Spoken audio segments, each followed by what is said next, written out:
Apa itu peradaban? Peradaban dari segi bahasa merujuk kepada sistem dan tahap perkembangan sosial sesuatu bangsa. Peradaban juga adalah kemajuan sosial dan kebudayaan sesuatu bangsa.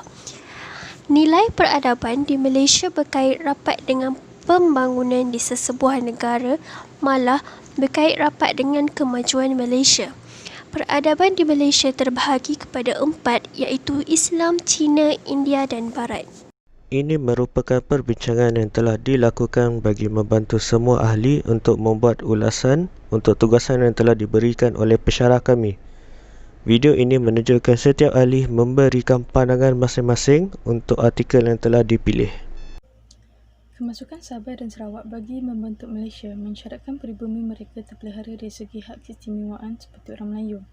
Maka terhasillah Malaysia dengan kepelbagaian adat dan budaya seperti yang kita sedia maklum. Tetapi Malaysia dikategorikan sebagai negara tanpa bangsa kerana identiti bangsa dibina tidak jelas, walaupun kedaulatannya telah lama diperakui.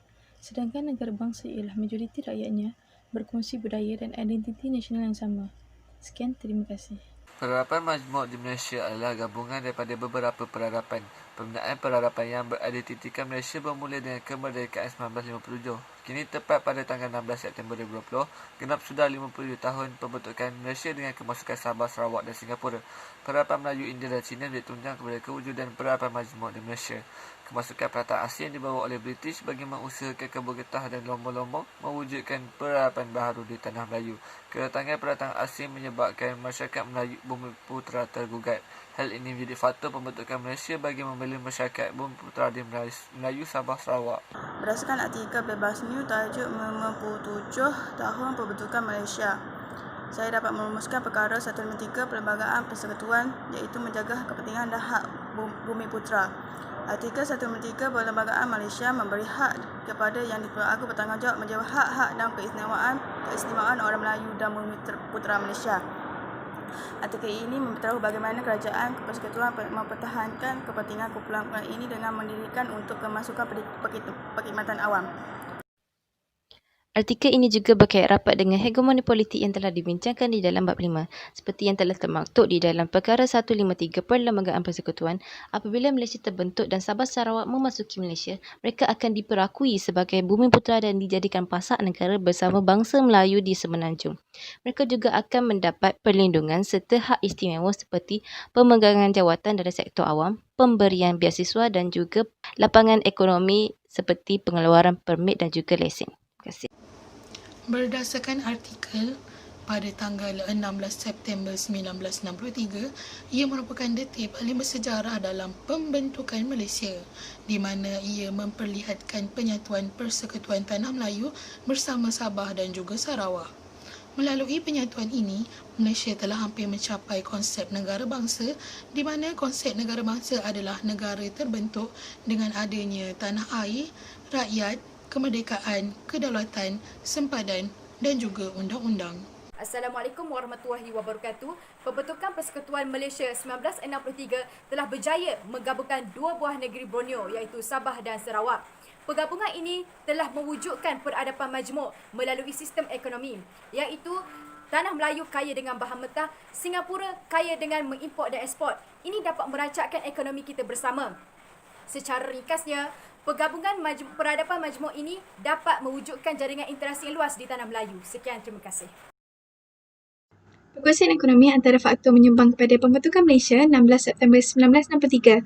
Faktor ini dapat dikaitkan dengan pembentukan peradaban majmuk di negara ini. Sebagai contoh, dalam sektor pelancongan, masyarakat Semenanjung gemar untuk bercuti ke Sabah dan Sarawak kerana keunikan alam semula jadi dan kepelbagaian budaya.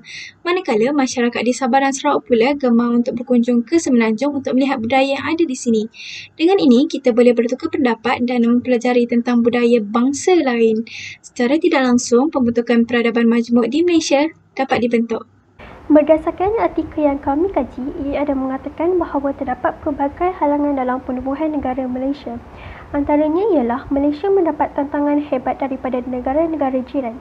Filipina menuntut Sabah yang menganggap ia sebahagian daripada wilayahnya.